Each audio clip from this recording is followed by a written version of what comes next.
bukan hanya popok juga, tapi limbah sampah tuh ada minyak ya. Ya. Ada minyak, nah ini minyak bukan?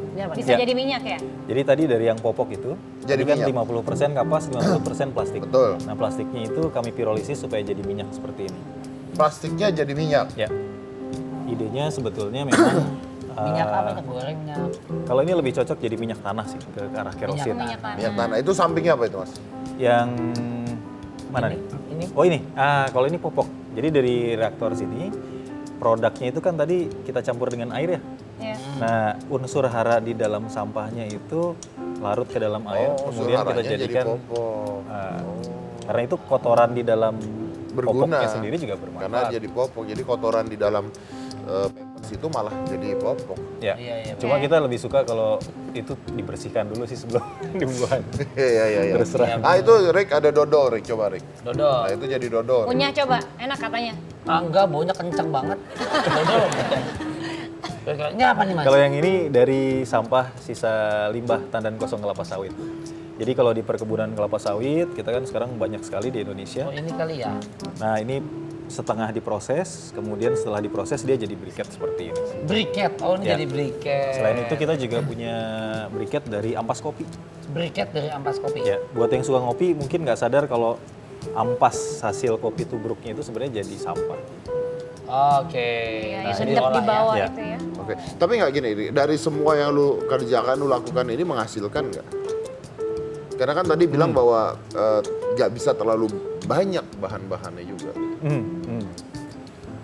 Pengolahan sampah itu memang sejauh ini belum menguntungkan secara Belum ekonomis. menguntungkan secara ekonomis. Ya. Kenapa? Karena mesinnya terlalu mahal, proses kerja terlalu lama.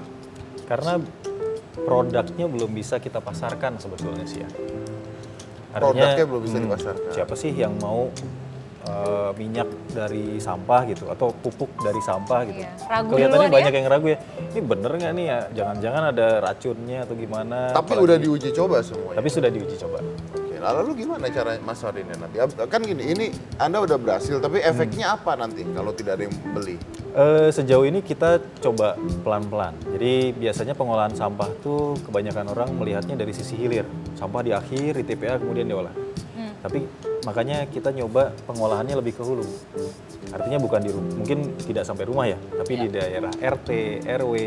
Jadi sambil si tukang sampah mengambil, dia juga sekaligus memproses. Dengan demikian, maka sampah yang jatuh ke TPA itu lebih berkurang. Dan dia ini dikenal sebagai Samurai sampah. Iya, tapi Apa bisa. itu? Kenapa Iya, julukannya benar. samurai sampah? Iya, itu julukan dari teman-teman ya di PPI dulu waktu saya kuliah. Jadi kalau yang lain itu belajar ke luar negeri kan belajarnya cutting edge technology. Jadi Iya. teknologi-teknologi yang keren lah. Sementara saya belajarnya sampah. Lu lulusan Jepang berarti? Iya, Lulusan Jepang? lulusan Jepang. Lulusan Jepang. Lulusan Jepang, ngambilnya apa jurusannya?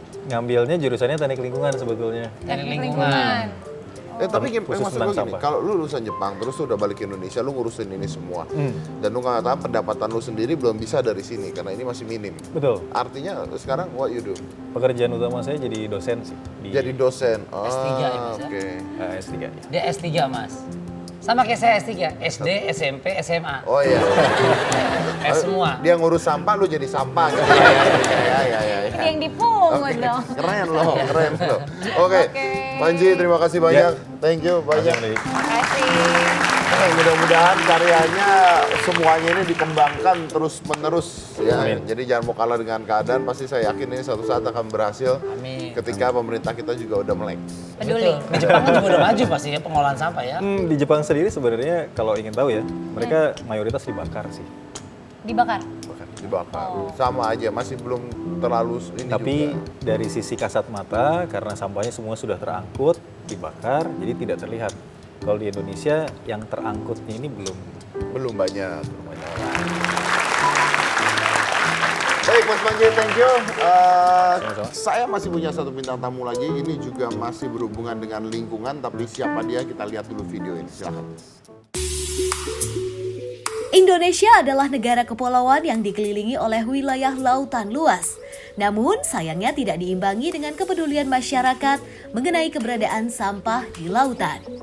Hal tersebut memicu Switenia Puspa Lestari atau yang akrab dipanggil Tenia untuk membentuk gerakan bernama Divers Clean Action.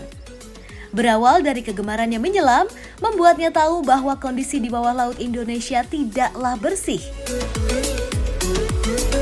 Ia pun kemudian rutin untuk mengambil sampah-sampah di laut ketika menyelam bersama rekan-rekannya. Ia berharap dengan adanya Divers Clean Action ini membuat masyarakat sadar akan pentingnya menjaga kebersihan laut dari sampah.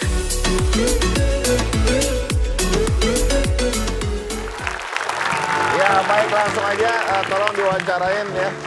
Gimana perasaan lama jadi penyelam waktu di Bunaken? Napas dulu, napas. Pas gitu. Kan? Aduh, kok disuruh ya nurut aja sih? Ini. Dua-duanya sama ya.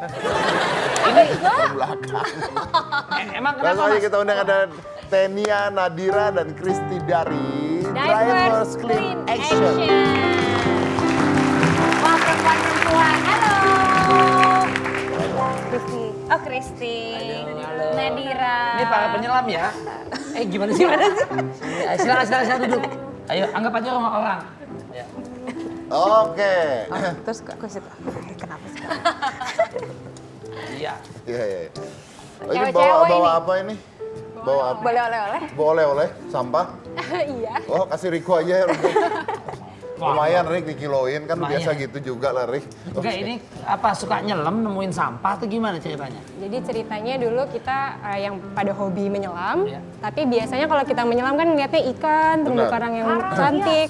Makin lama kita malah ngeliatnya tuh sampah plastik, jadi kita gemes gitu kan. Jadi kita ngambilin sampahnya, terus tadinya kita taruh di salah satu alat divingnya, tapi kok lama-lama nggak muat ya, makanya kita bawa trash bag sendiri untuk ngambilin sampah itu. Ini dia. Ya betul. Oh, ini trash bag-nya. Niat Ini ya. trash bag-nya nih. Niat banget Coba. nyelam kan pengen santai. Ini sampai nemu, ngambil, nemu, Mungkin ngambil. jadi sambilan juga ya, sambil ngeliat-ngeliat, sambil ngebersihin laut. Oh itu dia tuh Oh, Mas. oke. Ini yang kalian bawa setiap kalian menyelam? Iya betul. Satu Niat orang ya. bawa berapa trash bag? Satu biasanya satu orang satu aja. Oh, ini juga tapi tetap aja masih banyak juga ya intinya ya. Masih. Pokoknya yang keambil aja gitu kan ya. Iya. Memang dari tahun berapa kalian mulai? Sebenarnya Divers Clean Action kita mulai dari 2015. Oke. Karena aku dulu pas kecil pernah tinggal di Pulau Pramuka di Kepulauan Seribu. Jadi ngerasain banget bedanya laut yang masih bersih sama sekarang yang kotor kayak gitu kan. Jadi karena gemes, akhirnya kita ngajak beberapa temen, yuk kita bikin aksi bersih-bersih rutin di bawah laut sama di pantai. Terus karena jadi serius, akhirnya sekarang udah jadi yayasan dan kita punya beberapa program untuk mengendalikan masalah sampah laut itu sendiri. Oke. Programnya gimana? Pertama Anda ngambilin sampah, tapi ngambilin sampah menurut saya ya kurang berguna gitu karena yang penting kan bukan itunya tapi sumbernya yang di stop gitu kan. Nah, gimana nyetop sumbernya atau gimana? Nah, gunanya kita ngapain sih ngambilin sampah? Toh besok bakal ada lagi, Betul. Iya. Nah, jadi setelah kita ambil sampahnya, terus sampahnya itu dipilah, kita bersihin dulu, kita pilah mana yang masih bisa dimanfaatkan, kita bawa ke pelapa, ke pengepul, ke pemulung. Sedangkan yang masih yang sudah tidak bisa dimanfaatkan baru kita bawa ke TPA gitu. Jadi semakin sedikit sampah yang larinya ke TPA. Nah, dari hasil clean up itu data-datanya kita pakai untuk program pengembangan masyarakat. Terus kita bawa ke pemerintahan untuk menjadikan suatu solusi yang lebih berkelanjutan. Jadi siapa yang buang sampah di laut itu siapa? Sebenarnya bisa aja orang yang tinggal di pulau atau bahkan dari daratan utama ya. Kita kemarin nemuin sampah mereknya dari negara Turki, dari negara Jepang. Jadi sementara sampah itu kan sebenarnya nggak ada di lautan, itu nggak ada yang jual Ke gitu. bawah gitu maksudnya. Iya, Ya intinya mah dari mana-mana aja ya. Ada betul. aja. Turis juga bisa, Betul. orang yang di sana juga bisa, Bisa, gitu. Ya sama kayak pegunungan, Heeh. ya kan ke gunung semuanya sampah isinya kan. Iya gunung Iya, sekarang di bawah, udah benar, kotor. pas kita naik. Pohon dibabat buat bikin kemah Betul, sembarangan betul. gitu. Nah terus ini apa ini? Ya, jadi itu namanya plastik. sebenarnya eco bricks. Nah, kalau kita ngambilin sampah tuh kalau misalnya di bawah laut kan banyak banget jenisnya ya. Nah, kalau untuk sampah yang tidak memiliki nilai jual, biasanya kita pakai untuk bikin sebuah batu bata. Jadi ini batu bata? sebenarnya batu bata. Ini Batu bata. bisa difungsikan menjadi batu bata walaupun tidak terlihat seperti batu bata pada Oke. lazimnya, tapi ini kuat kok. dan bisa dibikin buat jadi bangunan, jadi furniture, Dudukin, jadi Mas. meja. Bisa itu berdiri bisa. di sini kalau misalnya mau Mas coba Denny, silakan. Mas Denny. Mau coba. Kalau jatuh gimana? Saya orangnya percayaan. Wede. Itu ada standarnya kok Mas. Jadi aman buat didiriin. Ya pasti bisa lah, pasti bisa karena memang stabil ini. Ya. Tapi maksudnya Telur aja kalau disusun dibedirin nggak pecah, Rik. telur Iya, toal. telur beneran. Oh iya? Lo telur tuh kalau lu susun satu-satu dibedirin nggak pecah. Kan kebias. Nggak ngerti fisika. Parah. Makanya jangan bolos Nggak dong. sekolah gitu. Oh ini kuat buat berapa kilo nih? Sebenarnya berapa aja kemarin kuat ya? Udah pernah dites? Sekuat batu bata sih. Coba aja. Ini sampai beneran, yang didapat beneran. di mana? Anda sudah pernah berdiri di sini? Aku udah. Ya berat Aku Anda aja pasti bisa, bisa. pasti Ya, ya, ya. Mbak bisa. Aku. Atau Bang Billy kali mau cobain nggak Bang Billy? Cobain. Ini saya. Mas Riko dulu terus Bang Billy. Ini buat taruh di mana? Artinya ini sampai didapat di mana? Sungai, di laut, ini Di laut Di dan di laut. pemukiman warga. Jadi bukan hanya kalian ke dasar laut tapi di pinggir pantai juga Gini ya. dibersihin ya. Betul. Oke. Bismillah. Bukan yang itu. Sebel. Bismillah. Tuh. Kuat ya? Kan? Kuat pasti. Ini kuat ya? Iya, kita bikin kursi, meja sekarang Coba di pulau. sekarang dia di atas lu kuat gak? Siapa? Taruh di Saya. kepala. Kepala. Ya terbalik masa kepala. Kuat Kayaknya tuh. beratan Tuh. itu. Kuat kan? Seperti cinta kita. Aduh.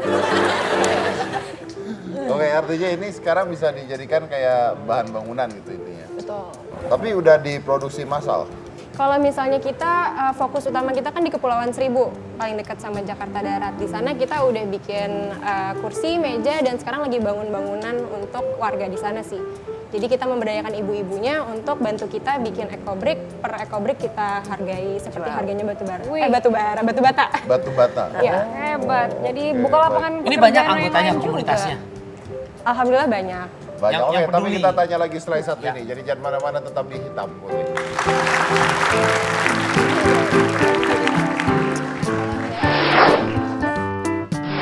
Sachet, sampah plastik. Nah, kalau ini adalah contoh sampah yang memiliki nilai. Apa itu? Ini Ya, dibuat dari baju. sampah. Iya. Dari sampah? Iya. Baju kamu ini. Iya. Baju Coba, ini, sarung tangan itu dibuat dari sampah plastik. Ini dari Sampah plastik. plastik.